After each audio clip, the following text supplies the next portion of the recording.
What is up, my viewers? Spang here, bringing you a World of Tanks gameplay commentary. This time it is in my IS-6 on a standard battle on Fjords, and it is a tier 8 match. Let us get underway. 14 seconds till the countdown. Now, as you can tell, this is a very nice match for the IS-6. A lot of tier 7s and tier 6s. I shouldn't say about half the teams, which is still nice.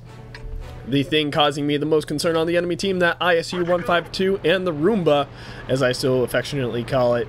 And our team really gonna have to work hard to pull out a win here. The enemy team has a lot of armor, a lot of hit points, a lot of gunpowder, whereas we're just kind of mediocre. I mean, we've got ourselves that Yog Tiger 88, we got a Type 59, we got an AMX 5100, so a lot of more tricky tanks to play, whereas the enemy team's more just straight up, we're gonna sock it to you. They got that KV5 with hit points and armor, and definitely a rate of fire to be feared.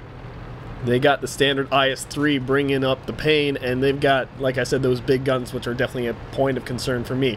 Now, my IS-6, I have mixed feelings about playing the IS-6. As you can tell right now, I have my AP shells ready to go. I don't really feel I'm going to need APCR quite yet, but our team's sending a significant force to the field.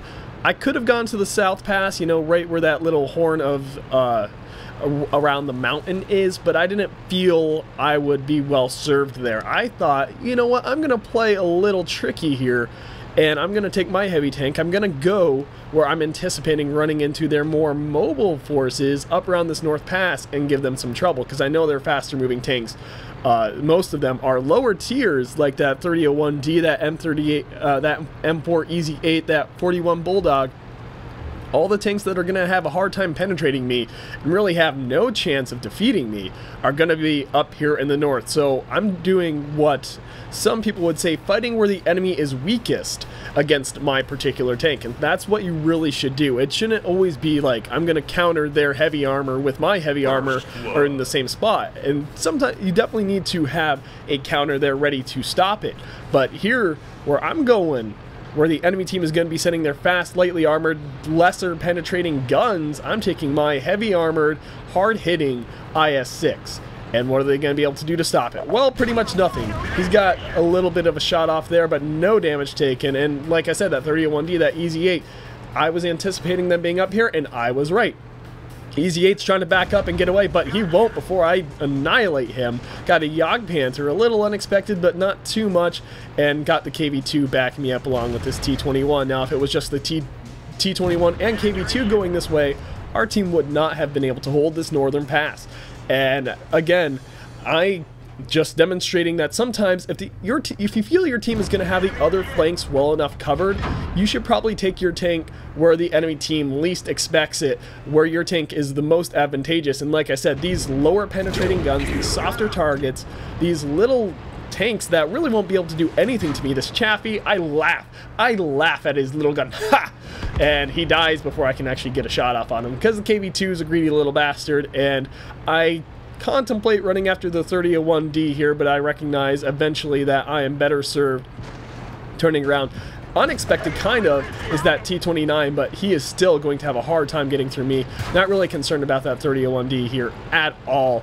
And this T29, I actually have a better reload than he does, a better DPM, because the T29, not exactly known for his damage per minute, or really his alpha. I out alpha and I out DPM his ass, and I'm going to take him right there. I probably should have recognized he was trying to ram me and just taken it on, because I'm pretty sure I win in that case. But at this point, taking a little bit more damage than I should, still coming out on top. That 3001D, not really a concern, and right now my team doing rather well for themselves across the rest of the map. To the south, there's a little bit of trouble there in IS-3, KV5, and a Super Pershing, and my team only has a T-34 and IS-3 there, but they can hold them there for a significant time. The IS-6 definitely getting pushed on, but our team kind of throwing away some tanks to that ISU, and Roomba sitting most likely on that southern peninsula, where the TDs usually, but not always, like to camp. Now the 3001D spotted me, as if that's any surprise whatsoever, and I'm being a little bit cautious here, because I do know that the enemy TDs can shoot me, And at this point, I can get high rolled and killed by both of those high damage tank destroyers. So I want to be cautious here, but at the same time, I know I'm more or less safe at this particular time. So I'm going to take the shot right here, not even take the time to aim him. That was an auto-aim shot because I knew I was pretty much guaranteed to get out. And that already pretty much putting me into very easy kill shot range for those tank destroyers. This 30-01D not really taking the time to aim at me because it's really a waste of time. He'd rather get off damage where he can. The SU-8 getting spotted. Will I get the kill shot on him? Well, the answer to that, no. KV-2 again taking a kill that I really wanted here, and so far those 2 kills would have given me top gun, but I'm not bitter about it. I'm just pointing out the facts of the situation, and I think in this match I might have been a little bit salty at that, but there's plenty of time between then and now to where it's just whatever. Hey man, I'm all about winning. Winning to me is more important than anything, so if you're going to take the kills that I was going to get, but you save me a shot and save me some damage, well, you know what? As long as we win in the end and it proves to be the better option, that is all that matters. Our team winning on the southern push right here, and the ISU taking yet another victim up to 3 kills, but I am more than inclined to take him out. The KV-2 and myself both potential one-shots. KV-2 is a guaranteed one-shot, whereas I can potentially bounce, but it's not too likely. Our guys doing pretty well in the south, the Type 59 and Yog Tiger 88 managing to come up around behind the KV-5 and other tanks that didn't eventually overwhelm our forces there. And right now, I'm kind of just waiting for the ISU to come out and try and stop Cap. He knows there's one person on Cap, the KV-2, although he doesn't know if it's the KV-2 or me. And I'm just going to hide behind this rock and try and ambush him. Now, he is at full health, being unspotted up until this point in the match. And there goes the KV-2, who apparently did not hide well enough, which will give me a free shot at the ISU, but RNG tells me no. Again, not sure if that was a ghost shell. Being this is 9.4, probably not.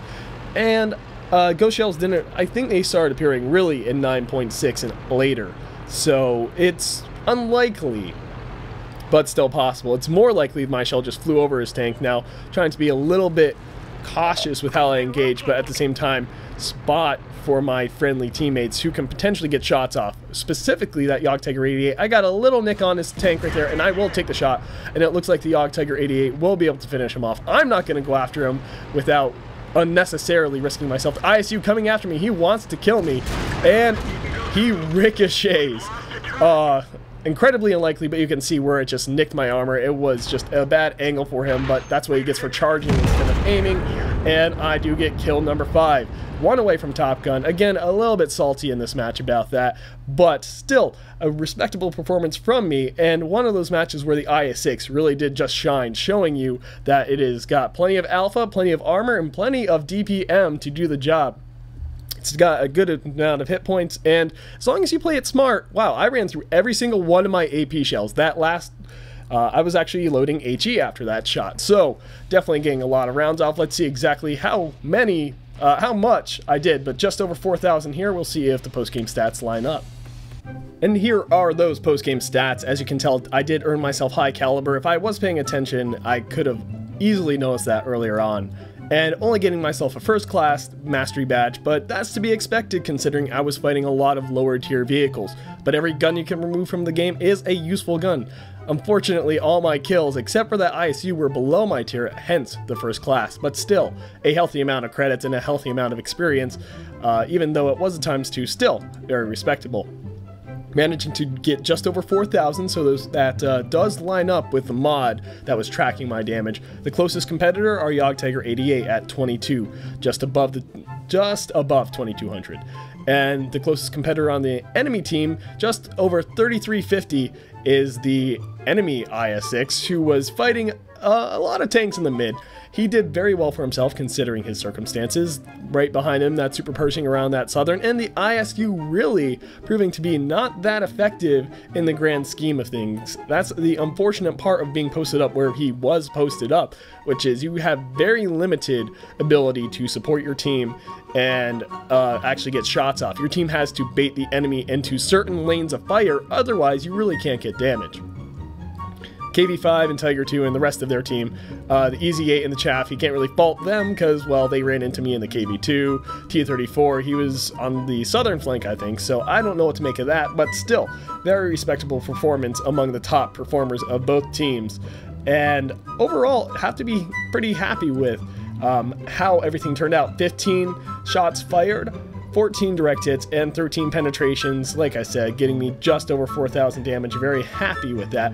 Quite a bit of damage blocked by armor, so, most of that actually being attributed to the ISU-152. Now that is the thing about the IS-6's armor. It is pretty good, but it's not 100% reliable, considering the fact that, well, I bounced an ISU because he hit me wrong, but then the T-29 was getting through me like no one's business. So it is what it is. Still earning just under 100,000 credits. Can never complain about that. And overall, a very solid performance. Now, I mean, basically, I just played rock, paper, scissors, and I crushed their scissors with rock. Again, I took my tank where I knew they would have vehicles that would not be able to stand up to mine, and I just ran over them. And sometimes that's how you have to play this game. You gotta fight the enemy where they really aren't prepared to meet you. And you can't always play that way because sometimes that leaves a flank too weak and it gets overrun and it ends up costing you the match, as is almost that almost kind of happened on the southern flank. If I had been on that southern flank, maybe my guys wouldn't have lost it to those vehicles like they did there towards the end of the match. But at the same time, maybe our middle field would have gotten completely decimated because there would have really been nothing up north to stop that push of the T-29, the Yogg Panther, the Easy 8, and the 3001D or whatever it was, that German vehicle. So it all comes out to, you know, end justifies the means, and you can't always predict the enemy team, and you can't predict your team, so you just play the best you can and use your tank's advantages as best you can, as I did. So that's pretty much what it comes down to, and with nothing, I mean, that's, yeah, I don't really have anything else left to say on that point. I think this game really demonstrated that well enough, and I have rambled on far too long. So remember, if you like this video, click that like button. If you want to see more, subscribe, and if you got a replay, be sure to check the description below for instructions on how to submit. If you've got suggestions on how I can make my videos or channel better, please let me know in the comment section below. But until next time, this has been Spang, and well, I'm just oh so professional. MLG.